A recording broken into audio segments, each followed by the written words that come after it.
संपूर्ण आत्माओं को मेरा नमस्कार। क्या वेद पिता को ब्रह्म ज्ञान था? क्योंकि उनको कहा जाता है कि इच्छा मृत्यु उनके द्वारा स्वयं की इच्छा से ही उनकी मृत्यु हो सकती थी। तो ऐसी जिज्ञासा है लोगों की कि क्या उनको ब्रह्म ज्ञान था?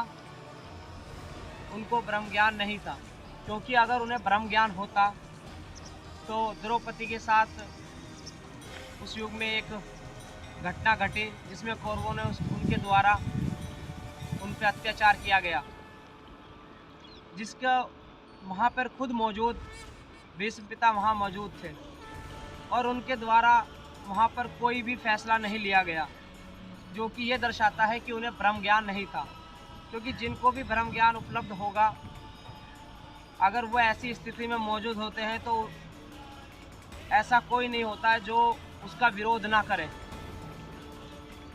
और अगर उनमें थोड़ी भी इंसानियत बाकी होती तो उस विरोध की जगह अगर वो विरोध भी नहीं करने के अगर वो कहते हैं कि मैं बंधा हुआ था अपने वचन में, तो ऐसा वचन किस काम का जहाँ पर गलत घटनाएं हो रही हो और आप वहाँ उपस्थित हो और आप उसका वहाँ पे विरोध भी ना कर सकें।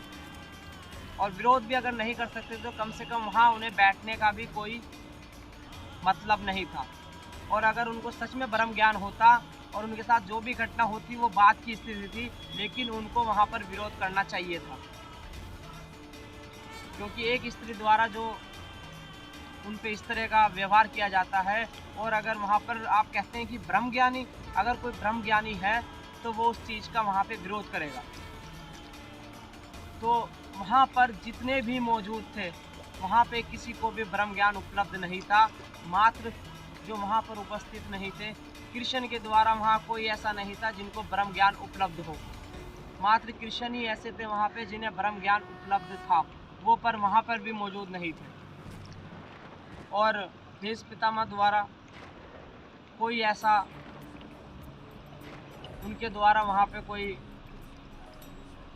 बोलने का प्रयास नहीं किया गया जिससे वो सिद्ध हो सके कि उनको ब्रह्म ज्ञान था। क्योंकि अगर ब्रह्म ज्ञान होता तो वो उसका पक्का विरोध करते।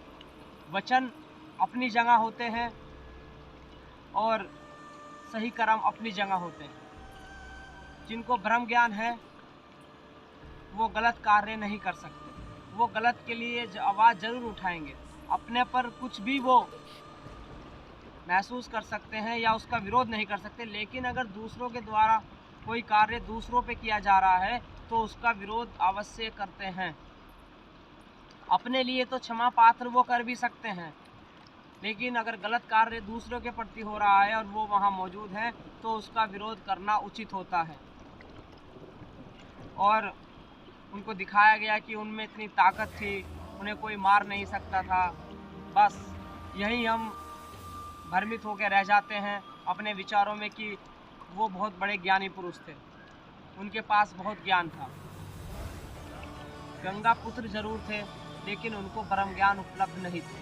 ब्रह्म ज्ञान उपलब्ध का मतलब अलग अवस्था होती है, उसके लिए कोई पद, कोई ताकत की आवश्यकता नहीं होती। और जो ताकत का प्रदर्शन करता है उसको ब्रह्म ज्ञान नहीं है।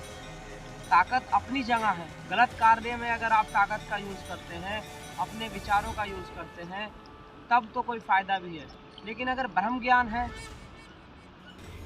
तो आप गलत कार्यों में ही साथ देंगे, अन्यथा आप चुप रहेंगे। और उसके बाद भी कई चीज़ें ऐसी होती हैं। तो जो भीष्म पितामह को ब्रह्म ज्ञानी जो कह रहे हैं, मेरे विचारों से उन्हें कोई भी ब्रह्म ज्ञान उपलब्ध नहीं था। और सिर्फ अगर आप कहानी और ताकत में ही रहना चाहते हैं वो आपकी दिक्कत है, उसमें कोई भी आपका कुछ नहीं कर सकता और कोई भी आपको कुछ दे भी नहीं सकता। क्योंकि ब्रह्म ज्ञान भी आपको स्वयं को उपलब्ध करना है। उसकी एकमात्र विधियाँ तो काफ़ी है, एकमात्र रास्ता है ध्यान। ध्यान में ही आप प्राप्त कर सकते हैं कि किस तरह परमात्मा यानी स्वयं तक पहुंचा जाए। स्वयं तक पहुंचने के बाद ही आप परमात्मा तक पहुंच सकते हैं और ब्रह्म ज्ञान उपलब्ध कर सकते हैं। बाकी गुरुओं की कमी नहीं है, गुरु काफ़ी हैं। सब के अपने अपने विचार हैं, सबकी अपनी अपनी मान्यता है। और मान्यता में और विचारों में रहोगे तो आप ब्रह्म ज्ञान को उपलब्ध नहीं कर सकते। हमारे सामने भी कुछ ऐसे गुरु आए हैं जो एक ही प्रश्न को बार बार पूछते हैं। किसी के प्रश्न है कि ब्रह्मचारी के पैर क्यों छूना, तो अगर ब्रह्मचारी के पैर छूगी तो ब्रह्मचारी को क्या दिक्कत है। उनका प्रश्न है कि अगर उनको दिक्कत नहीं है, आप पब्लिक क्यों छूना चाहती है। भैया पब्लिक को तो नहीं पता कि क्या है क्या नहीं, लेकिन गुरु को तो पता है, और गुरु ही भ्रमित है ब्रह्मचारी के पैर क्यों छूना। वो अपनी ताकत समझे, अपना ज्ञान समझे। अरे भैया जब आप मुखिया बन के बैठे हैं तो मुखिया का काम होता है आपको बताना, और ऐसा कुछ नहीं है कि आप पैर छुएं या ना छुएं, उससे कोई फर्क भी नहीं पड़ता। असली ब्रह्मचारी वो है जिसको कोई फर्क ना पड़े, जो ज्ञान को उपलब्ध हो जाए। जब तक आप ज्ञान को उपलब्ध नहीं है आप मान्यता में ही रहेंगे। और इसलिए अगर आप अपने मनों और विचारों में रहेंगे तो ऐसे ही आपके प्रश्न रहेंगे, ऐसे ही आपको जो बता दिया जाएगा, किसी महापुरुष के बारे में बता दिया जाएगा कि वो ऐसे करते थे, तो ये आपके स्वयं के विचार है, उससे कोई फर्क नहीं पड़ता, कोई फर्क नहीं पड़ता है।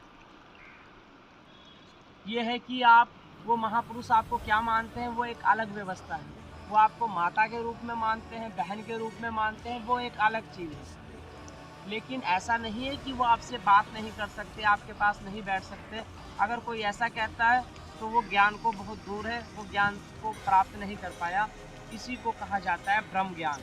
ब्रह्म ज्ञान आपको स्वयं के साथ बैठ के ही मिलेगा, अन्यथा कोई विचार, कोई प्रश्न आप कितने करें, कितनी बार कोई प्रश्न पूछें, आप उस प्रश्न को 10 बार भी अगर हम समझाएंगे तो आपकी समझ में नहीं आने वाला, क्योंकि आपके बाद दूसरा प्रश्न खड़ा हो जाएगा, जो प्रश्न स्वयं मन यानी माया का है।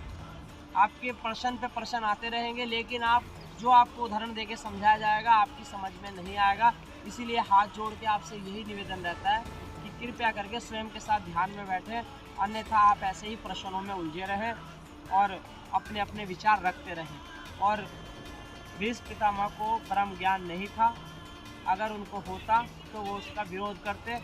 और जो भी हमने कोई वचन दिया है वो वचन जब तक है जब तक आप सही कार्य कर रहे हैं। अगर आप कोई गलत कार्य करेंगे तो वो वचन कोई वचन नहीं होता, वो वचन तोड़ दिया जाता है, क्योंकि गलत कार्य के प्रति आपको खड़ा होना ही पड़ेगा। और जो नहीं है वो उस सभा में कोई भी ब्रह्म ज्ञानी उस टाइम पर नहीं उपलब्ध था।